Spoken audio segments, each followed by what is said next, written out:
গীতা এলএলবিতে দেখুন আবারও মহাবিবাহ।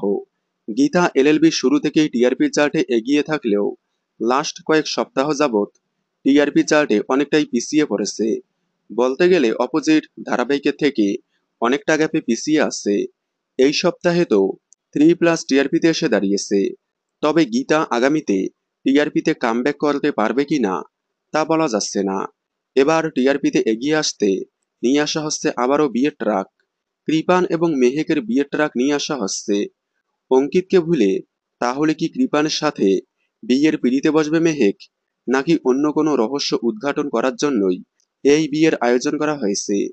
খুব শীঘ্রই শুরু হতে চলেছে মেহেক এবং কৃপানের বিয়ের পর্ব। মেহেন্দি, গায়ে হলুদ থেকে শুরু করে বিয়ের সব রিচুয়াল দেখানো হবে। দেখা যাক এই বিয়ের জমজমাট এপিসোডে গীতা টিআরপিতে এগিয়ে আসতে পারে কিনা। আপনাদের কি মনে হয়, গীতা কি টিআরপিতে এগিয়ে আসতে পারবে? কমেন্টে জানাবেন। গীতা এলএলবির সকল আপডেট সবার আগে পেতে চ্যানেলটি সাবস্ক্রাইব করে পাশে থাকা বেল আইকনটি বাজিয়ে দিন। ধন্যবাদ।